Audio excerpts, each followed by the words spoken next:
अस्सलाम वालेकुम दोस्तों, मैं हूं मुश्ताक खटक। आप देख रहे हैं मेरा YouTube channel Mushtaq birds academy. दोस्तों ये वीडियो मैं इसलिए बना रहा हूं क्योंकि आप और मैं और पूरी दुनिया ही जानते हैं कि पूरी दुनिया इस वक्त कोरोना वायरस की लपेट में आ चुके हैं और अल्लाह इस वायरस से इस दुनिया को निजात दिलाए। मैं अपने बर्ड्स लवर्स, बर्ड्स कम्युनिटी के लोगों के लिए वीडियो इसलिए बना रहा हूँ क्योंकि मैं अपने बर्ड्स के हवाले से सोच रहा था कि किस तरह से इन्हें लेके जाया जाए, क्योंकि तमाम दुनिया में लॉकडाउन या तो कर दिया गया है या करवा दिया गया है। लॉकडाउन की कंडीशन है, हमारे शहरों में भी कोई कराची की बात करो 7-8 दिन हो चुके हैं कि बर्ड्स की जो दुकानें हैं वो तकरीबन 2 दिन हुए कि अनाउंस हुए कि 12 से 2 बजे तक खोल दी जाए, वरना इसका अनाउंस ही नहीं था, ये बंद थी। तो ज़्यादातर हमारी अक्सरियत परिंदे पालने वालों की क्या करती है, हफ्ते भर का सामान ले लेती है कि हफ्ते भर के बाद दोबारा ले लेंगे उसकी सीट। तो उनका तो क्या हाल होगा ये वही जानते हैं किस तरह से मैनेज कर रहे हैं। और जो महीने के हिसाब से ले रहे होते हैं तो वो भी इस वक्त इस कंडीशन, इस सिचुएशन में कि यार आगे क्या होगा, ऐसा ना हो कि ये और आगे तक कहानी चली जाए तो फिर क्या करेंगे। क्योंकि देखें पीछे से सप्लाई नहीं आ रही, सीड्स वगैरह जो दाने की सप्लाइयाँ होती हैं, ट्रांसपोर्ट, गुड ट्रांसपोर्ट वगैरह सारी बंद, आमदोरफ्त एक रीजन से दूसरे रीजन तक बंद कर दिया गया। तो ज़ाहिर है ये माल जो है आएगा नहीं, डिमांड बढ़ गई है, सप्लाई कम है, तो फिर इधर भी एक बहुत बड़ा वाबेला होगा। जैसे कि आपने देखा कि सैनिटाइज़र गायब, मास्क गायब, फिर डिटोल पे आए तो डिटोल गायब। कोई ये ना बोल दे कि कोई कोयले में भी ऐसा है तो कोयला भी गायब हो जाएगा। यही रहा है, दुकानदार आहिस्ता आहिस्ता उसका रेट बढ़ा रहा है।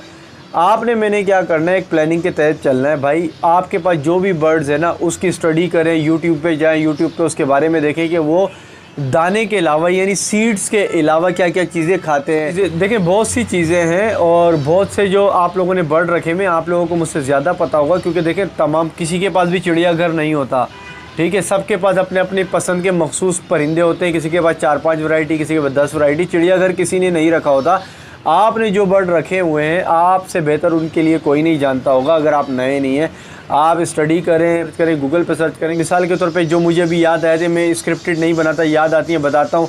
खीरा हो गया, ककड़ी हो गई, गाजर हो गया, पालक, मेथी, लूसन और सलाद के पत्ते, टिंडे, लौकी, ये चीज़ें, मटर वगैरह, ये जो भी आ रहा हो ना घर में पक रहा हो, ठीक है, वो जो है उसमें से थोड़ा थोड़ा सा लें और बनाएं और खाएं। क्योंकि सब ने ये सैकड़ों पेयर किसी ने भी नहीं रखे होंगे, ये बस बहुत कम ही लोग रखते हैं। बाकी 2-2, 3-3 जिसने रखें उनके लिए आराम से थोड़ा थोड़ा उससे निकालें और उसको दें, अपने बर्ड्स को दें। सीड को सिक्योर करें, जो सीड महंगी होती है, जिसका खर्चा है कि मार्केट में महंगी हो सकती है, उसको अपने पास रोक के रखें। सुस्ती नहीं दिखानी है, हर वक्त चौकन्ना रहना है। अब सब के सब, आप, मैं, सब हम घर पे हैं, घर पे रह के इनकी निगरानी करें, इनको देखते रहें। सुबह दाना दे दें, दोपहर में ये ग्रीन फूड वगैरह जो भी घर में पकते ये दें। डबल रोटियों का इस्तेमाल करें जो बच्चों से बच जाती है, पापे वगैरह इस तरह की चीज़ें, वो दिन में वो चलाएं।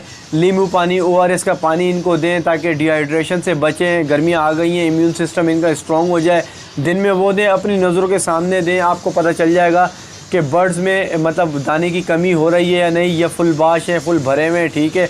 फिर जैसे ही मगरिब होने लगे, मगरिब होने से पहले भी जो सीड होती है इनकी रिक्वायरमेंट आपके बर्ड्स की, वो इन्हें प्रोवाइड कर दें ताकि वो जी भर के उसको खा लें। अगर ऐसा करना शुरू करेंगे तो ये प्रेशर मार्केट पे कम होगा, कम प्रेशर पड़ेगा और इससे काफ़ी हद तक शॉपकीपर्स अपने दाने के रेट को बढ़ाएंगे नहीं। अगर आप लोग जिसके पास पड़ा हुआ भी है वो भी स्टॉक लेने की तरफ चले जाएंगे, स्टॉक ले लें, तो फिर ये मार्केट छूट कर जाएगी। तो उन परिंदे रखने वालों का जो इससे अपना घर चला रहे होते हैं, रोज़ी रोटी कर रहे होते हैं, उनकी कमर टूट जाएगी। उनको इतना महंगा दाना पड़ जाएगा कि आप सोच नहीं सकते। छोटा सा मैसेज था, मैंने कहा मैं आपको बताऊं। साथ में अब देखिए गर्मियां आ गई हैं, अब मैं आपको ये बताऊं, जिसको मशवरा समझ आए वो अपने पास रख ले, जिसको समझ ना आए तो भाई मुझे गालियाँ मत दे। देखें जिसने ब्रीड के लिए लगाए, पीछे आवाज़ आ रही होगी बच्चों की, देखें ब्रीड के लिए सब ने लगाए होंगे, ब्रीड उनकी उतर रही होगी। तो अब आप क्या करें, उन मटकियों को, हांडियों को उतारना शुरू कर दें जिनमें से बच्चे बाहर आ गए। मज़ीद ब्रीड ना लें तो बेहतर है। क्यों? क्योंकि आपका जो अवेलेबल स्टॉक है, जो सीड है, उसकी कंजम्पशन डबल हो जाएगी।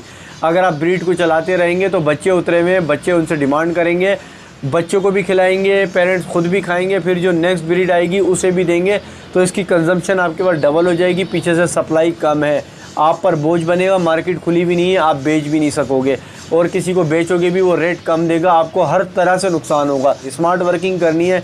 देखें जून जुलाई पे वैसे ही रेस्ट देते हैं, अप्रैल आ चुका है, ठीक है, गर्मियाँ पड़ चुकी हैं, तो बेहतर है कि जहाँ इस पूरी दुनिया में सब कुछ कुर्बानियाँ दे दी हैं वहाँ ये कुर्बानी भी दे दें कि आप इसकी ब्रीड रोक दें। जितनी आ गई है ठीक है, जो आ रही है मटकियाँ उतारें और मज़ीद ना लें, इनको भी रेस्ट दें, ठीक है, और कंजम्पशन भी कम होगी। तो ये टिप्स थी थोड़ी सी कि मैंने कहा मैं आपसे शेयर करूं, किसी के काम आ जाए, किसी को समझ आ जाए, या कोई इसी से मुतल्लिक थोड़ी सी अपनी और इन्फॉर्मेशन ऐड करके अपने चैनल या किसी प्लेटफॉर्म पे दे तो बर्ड्स कम्युनिटी का भला होगा। ठीक है, इस तरह से चलाना है। कुछ दिनों की बात है, इंशाअल्लाह तबारक व तआला ये वबा यहाँ से ख़त्म हो जाएगी, इस दुनिया से ख़त्म हो जाएगी। एक नॉर्मल ज़िंदगी में हम सब फिर से दोबारा रमा दमा कारवा हो जाएगा। मगर आपने और हमने अपने गुनाहों की तौबा कर देनी है ताकि अल्लाह ताला दोबारा ऐसा अज़ाब हम पे ना लाए। ये आजमाइश की घड़ी है और हमें एक झटका दिया अल्लाह ताला ने ताकि हम सुधर जाएं, तो राय रास्त पे आ जाएं हम लोग। अपना ख्याल रखिएगा। वीडियो पसंद आई है तो लाइक करें, शेयर करें। चैनल सब्सक्राइब नहीं किया तो चैनल को सब्सक्राइब करें, बेल आइकन को ज़रूर क्लिक कर दें। ज़िंदगी रही तो मिलेंगे नई वीडियो में नई टॉपिक के साथ, तब तक के लिए इजाज़त दें। अल्लाह हाफ़िज़।